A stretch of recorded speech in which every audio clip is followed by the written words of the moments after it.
Welcome to Inland Edition, where this season we're having conversations with people who represent nonprofit organizations working to make the Inland Empire a better place.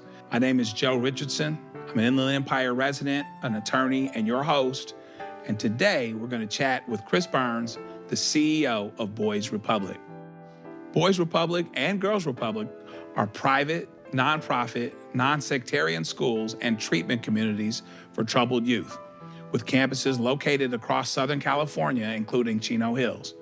Founded in 1907, it has helped more than 32,000 at-risk teenage boys and girls find within themselves the resources and skills to lead productive, fulfilling lives. Chris Burns joined Boys Republic in 1993 as a caseworker and became the executive director in 2010.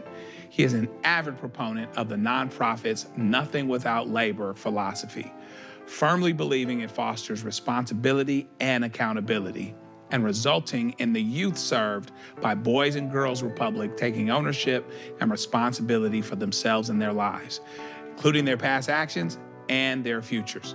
Let's meet him and learn more about the Boys Republic mission and its effect on our community.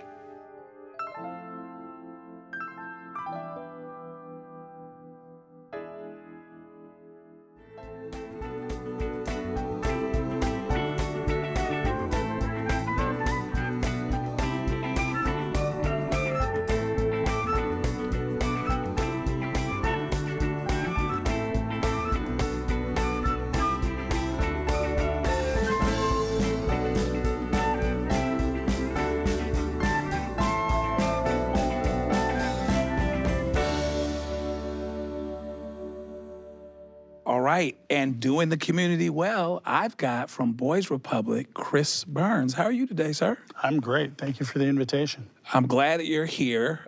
We're really excited about these nonprofits that we get to focus on. So what is the first thing that you would want someone to know about Boys Republic?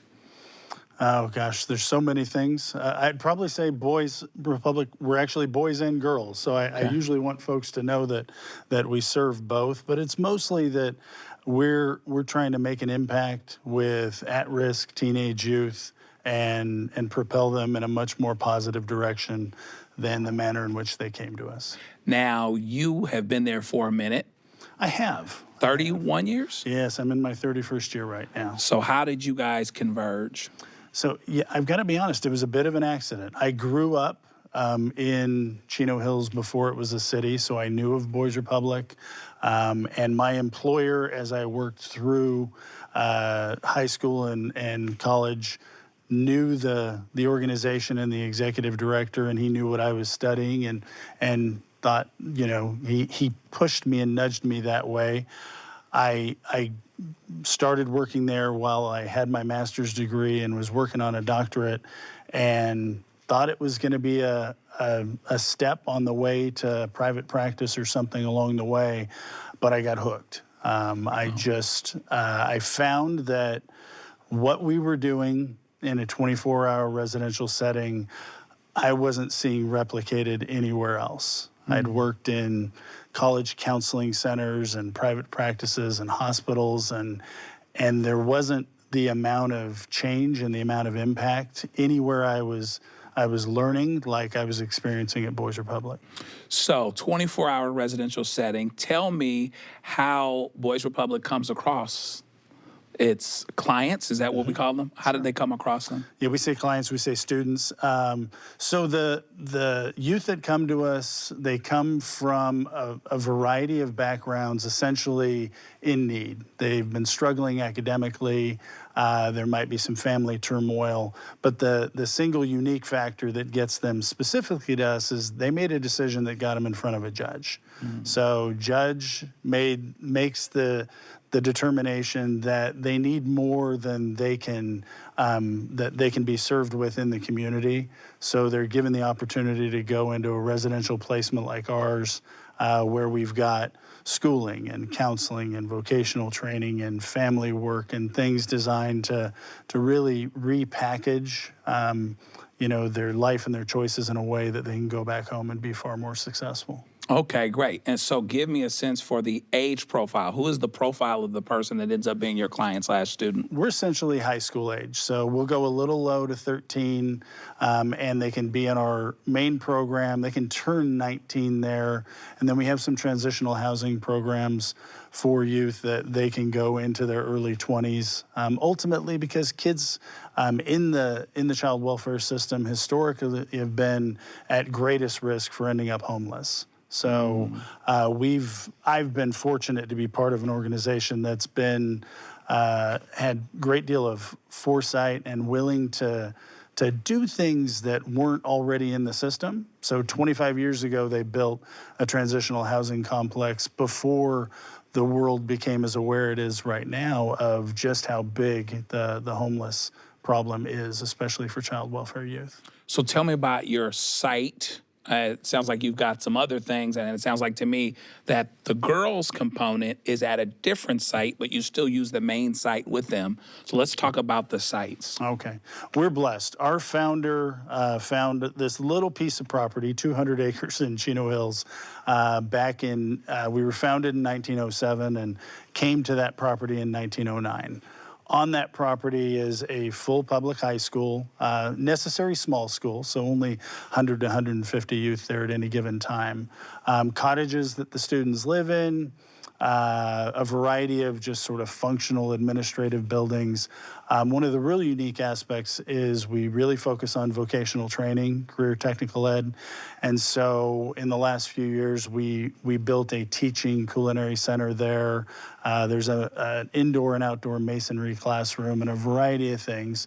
We're blessed with athletic facilities that we share with the local community, let folks come in when our kids aren't using it. And then the entire surrounding 130 acres is farmland that we grow crops for the 200 head of cattle that we still have on the property from the days when we were entirely self-sustaining. Our girls program and a couple other programs are scattered throughout Los Angeles County.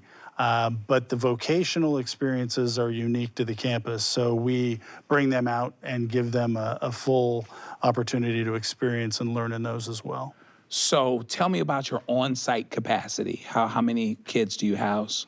So at any given time, we can have up to about 100 on that main campus. A few things have changed federally over the last few years that tightened it up a little bit. It used to be larger than that. But with that, we've got a variety of programs that we're always trying to make sure our students become graduates who are employable. So besides just the academic education, the counseling, we really focus on career technical education. Our most recent addition to that was the construction of a culinary center that included a teaching bakery and a full culinary training classroom with a bistro where they're doing live events with the community on a daily basis. So they're learning both front of the house and back of the house. We're fortunate. We've got a local Rotary group that meets there weekly and a business roundtable. So the kids are not just, like I say, learning to prepare the food, but they're in the front and getting all the soft skills of being out in the front of the house as well. Do you actually help them with job placement as well? We do. We do. We've got 3 aftercare staff whose job it is to essentially hold the hands of our young men and women when they go home and help them present themselves in the strongest light, potentially deal with some barriers that exist because of choices that they made prior. But always job placement. It's the nice thing about the economy right now is that people are seeking out our students. They recognize the training we're providing, and they're asking for them on a constant basis. We had to work harder 10 years ago to open doors for our youth. How is it that you guys are governed? Do you have a board or? We do. We've got a governing board of directors that I report to. We've got a board of advisors that are just experts in the field that just help with the mission and with development and fundraising and things like that. But generally, folks that have been very successful in their own right and bring wisdom to the governance of an agency that's been doing something for 115 years, but can still learn from the expertise of folks from the community. How are you funded? It's a combination of things. So we partner with local government and take referrals from various counties of students that are in their child welfare system. That covers probably 60 to 80% of the budget on any given year. We have two major fundraisers along with an annual appeal that really help sort of supplement in the areas. Probably 80% of what we do vocationally, we fund out of our own pocket. We built a transitional housing complex for our graduates and sustained that for about 6 or 7 years before state funding became available to support that in the same way. So the private support so that we can identify needs that exist out there and be there to address them and meet them before the public systems are there to do it themselves. So you talked a little bit, and we were talking a little bit about this offline, about how there's a daytime component at one of your other campuses. Yes. Talk about that, and it sounds like, at least as of now, the people on the main site are 24-hour folks, not necessarily people that come in to be served during the day. That's true. About 95% of what we do is 24-hour residential. We've always had a heart for day treatment, where we work with youth that are still living in their homes.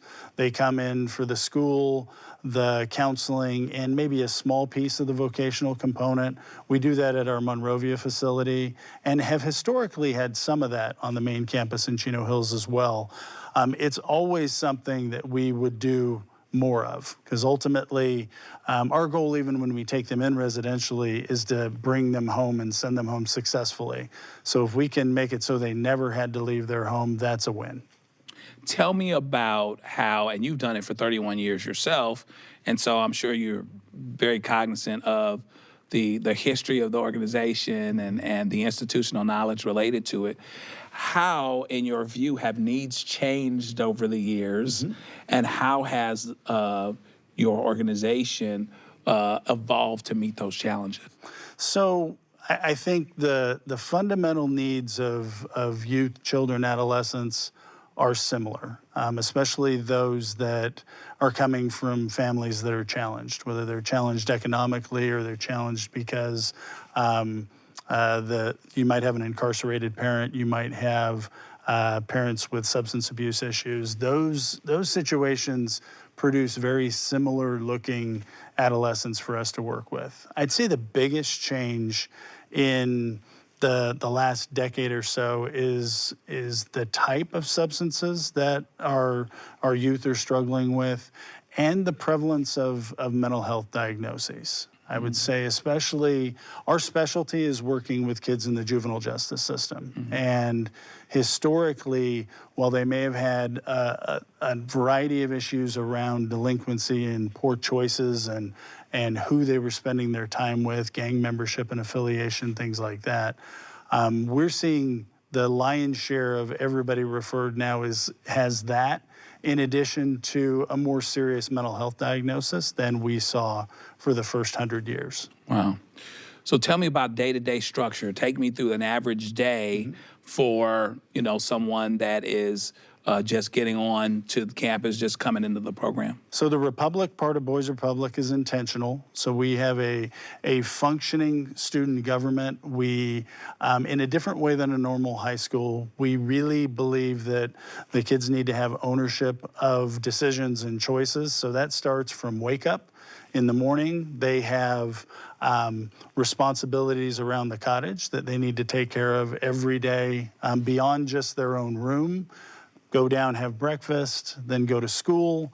They've got a break in the middle. They'll go through the end of the day, lunch in that culinary center, vocational things throughout the day and in the afternoon.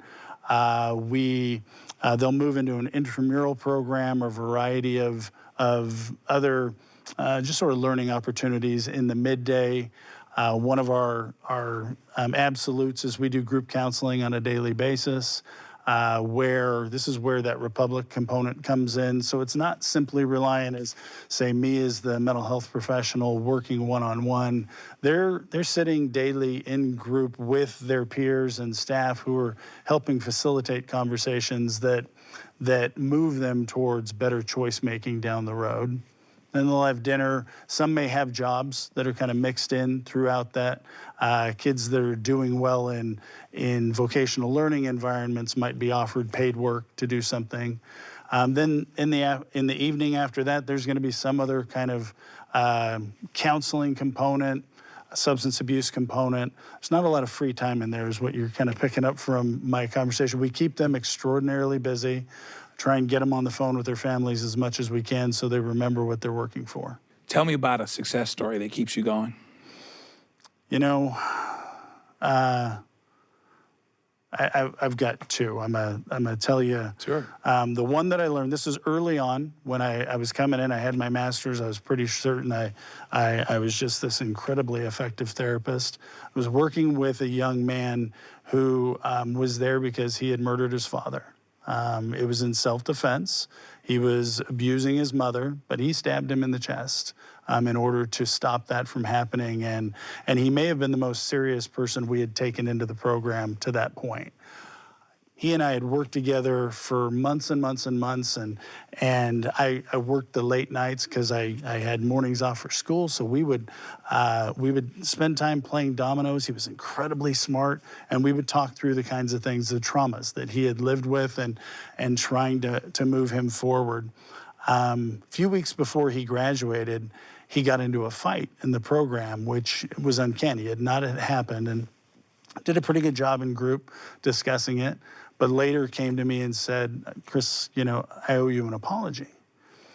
Said, I'm not sure why. He said, well, for, you know, that fight last week. And I said, okay, you dealt with that in group. You don't owe me an apology. I said, well, no, the reason why. And he confided that basically while we were working in that environment that his peers had learned that he had my attention pretty well. So they were able to get away with some things while I was focused on him that I should have been doing a better job supervising at that point. The impact part of that was that our relationship had gotten to the point that the fight was because he told them he couldn't do it anymore, and that he was going to come clean in group for the fact that, look, you know, you guys have been getting away with this stuff while, you know, Chris and I have been talking about my things. It told me a lot about the power of relationship, the power of how far we could come with him in terms of feeling a loyalty to a staff member that he'd only known for 8 months, as opposed to folks that he was sort of connected to by virtue of how they'd gotten there. Another one was just watching a graduate from the program become strengthened to the point that when she had a child diagnosed as being on the spectrum, that the tools were there. She'd learned how to problem solve. She'd learned how to make friends with a system that was trying to help. And the difference between the phone call where she called me in tears asking for help and the one 3 years later where she said her child had been mainstreamed were just amazing. And so, as they say, the proof is in the pudding. And so I think we might have a testimonial or so to testify as to the great work that this organization is doing. Let's go to those.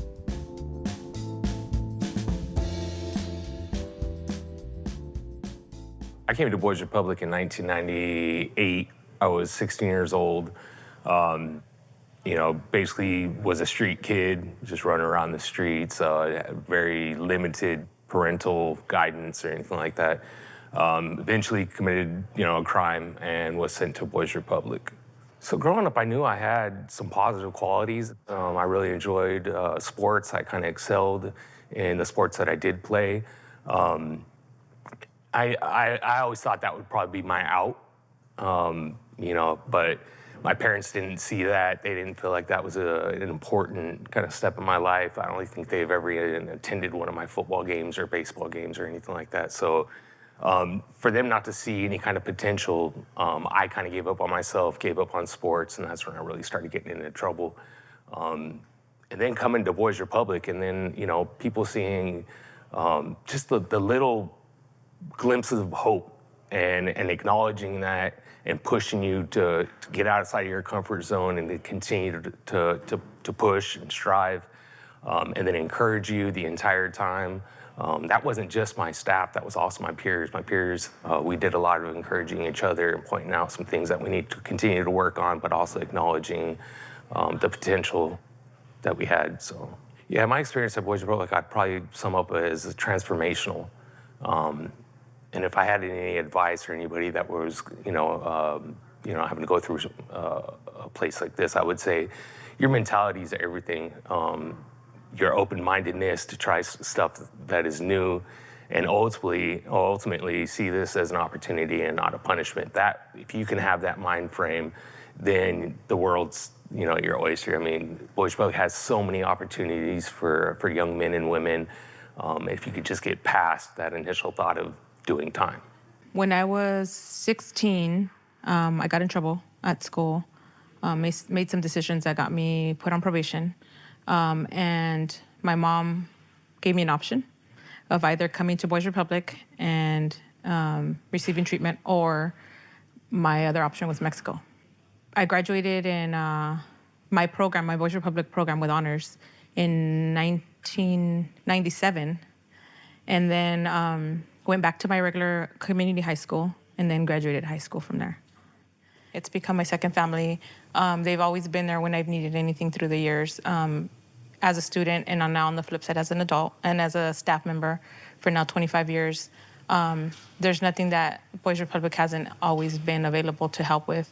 And I do consider a lot of the people in Boys Republic like my family, like a second family. I'm closer to a lot of people here than I am even outside of here that, I've known forever. And I am the person I am now because of Boys Republic.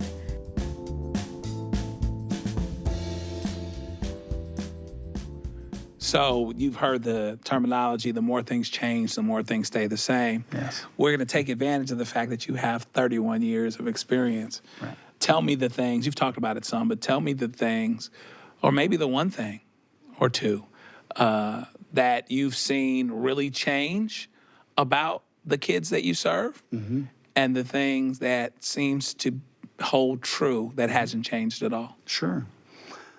So I'd say the things that stay the same is no matter how rough the edges are, no matter how many traumas that the kids have been through and how against the system they may seem when they walk through the door, they're kids. Right. They're resilient. They're able to receive the benefit. One of the things I learned early on was I couldn't just make a difference because I wanted to. I had to earn it, much the way I described with that particular young man. The kids doubt the staff that are there when they first come in. It's like, you're just here for a paycheck. They learn pretty quickly that, hey, it's nonprofit. The paychecks aren't that big. So the people that are here really want to make a difference. But especially as a Caucasian male working with a population of largely brown and black students for the majority of the time I'm there, the thing that has really stayed the same is this sense that relationship is the key to everything. Right. They will trust staff and they will move forward with whoever is there to help them once they've put in the time to earn their respect and not just simply demand that you need to change because you're the one that got yourself into some trouble. Right. So I think that's just a constant. I would say, one of the big societal changes that is really different and why we're even more convicted about the importance of the career technical education is just 18 is not what it used to be. Mm-hmm. And we, 50 years ago, Steve McQueen days, we get them to 18 and we get them into a job or into the military and they're set. They're on a pathway where they're not going to fall back in this. They're going to. We always say a success is a tax-paying citizen. They're doing their thing to be part of society at that point. Now, the world isn't ready to give them a chance to be fully self-sufficient at 18. And so our continued care, how long we continue to support kids, goes much longer than it used to. How do people that are moved by what they're seeing here get more information and potentially help? So simplest way, we welcome folks to come onto the property. We think it's transformative. We give tours just for the asking, but to get a little bit easy knowledge, our website, they can get to, just www.boysrepublic.org and get an idea of exactly who we are and what we are. But we use events like the car show, like holiday-related bake sales to invite in folks for a chance to see. We actually have a barbecue coming up on March 2nd for anybody that wanted to see the program. That's specifically the car show guys that are throwing that one to try and build more interest for support. But we'll engage and show the program to anybody who wants to learn a little bit more about it. So from Boys Republic, I want to thank you, Chris Burns, for being with us. And please continue to keep up this wonderful work. Absolutely. Thank you.